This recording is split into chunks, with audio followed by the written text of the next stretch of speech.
The phone was ringing. My mother's name lit up my screen. I was sitting in my car, parked directly outside her house, and I didn't answer. Most people hear that and decide everything about me in seconds. They think it means I didn't love her. They're wrong. Answering that call would have broken her heart. Letting it ring broke mine instead. If you've ever carried a secret to protect someone you loved, if you've ever been betrayed by the one person who should have stood beside you, then stay with me. Like the video, subscribe, because this isn't a revenge story with shouting or fists. It's quieter than that, and it cost me everything. My mother was invisible to the world. Not because she didn't matter, but because people like her are easy to overlook. She worked nights at a diner that smelled like burnt coffee and old grease. Mornings, she cleaned office buildings where executives walked past her without ever learning her name. She slept in fragments. She ate standing up. She lived tired. And yet every morning she woke me for school with a smile like rest was optional. She would sit on the edge of my bed, brush my hair back with her fingers, slow and gentle, like she was afraid I might disappear if she stopped touching me. That's the kind of love she gave. Unconditional, quiet, exhausting.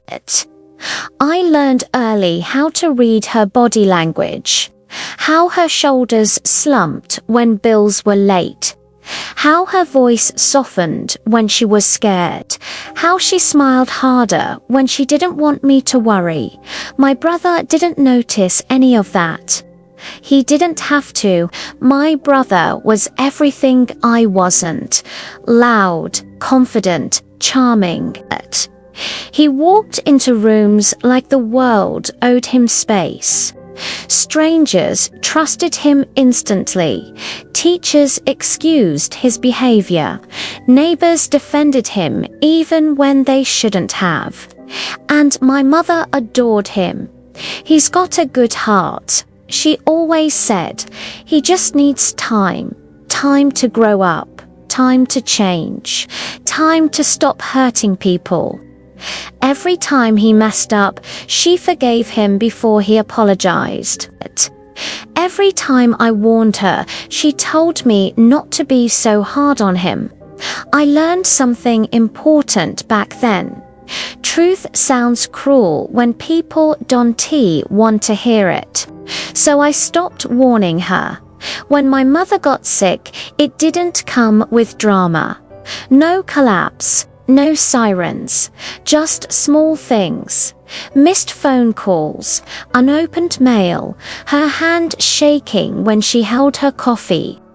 Doctors used careful words, gentle ones. But I heard the truth hiding between syllables. There wasn't much time.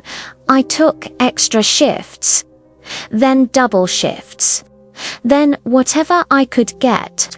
Sometimes I slept in my car because gas money could become groceries instead. My brother moved into her house to help. He took over paperwork, handled finances, signed documents. Don't worry, he told me. I've got this. I wanted to believe him. God, I wanted to believe him. One afternoon, I came home early. The house felt wrong, too quiet, too empty.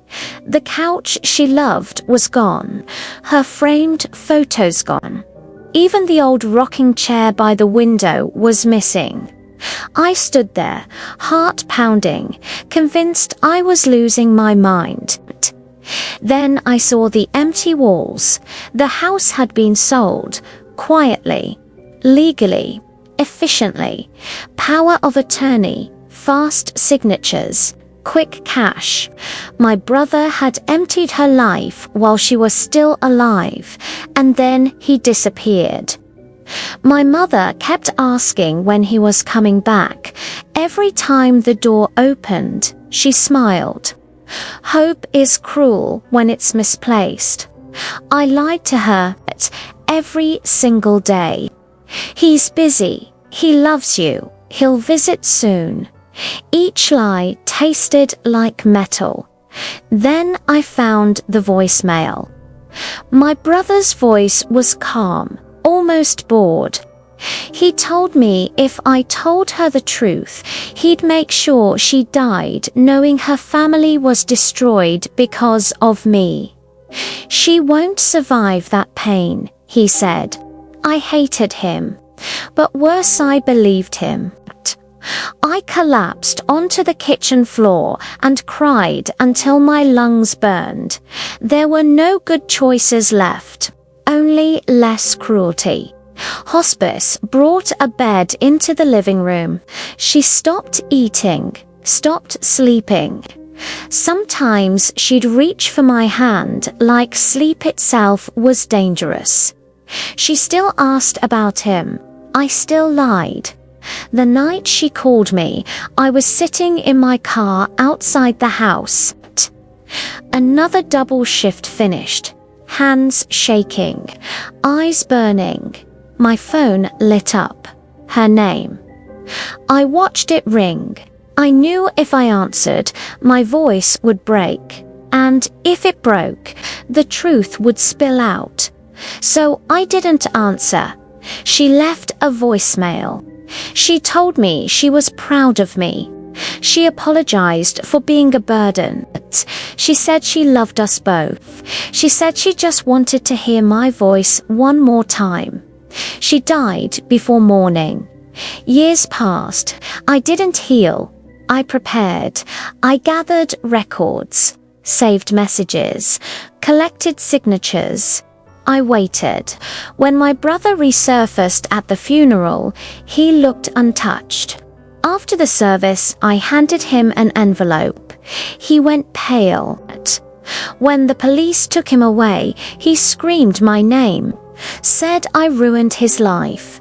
I didn't answer, because I had already answered my mother's last call by protecting her peace and making sure he lived long enough to understand what he'd done. Some revenge screams. This one whispered, and it still echoes. If this story stayed with you, hit like. Comment below, was this justice? Or just grief with a plan? And subscribe, because some stories don't end when the video does. They stay quiet, just like the phone that never stopped ringing.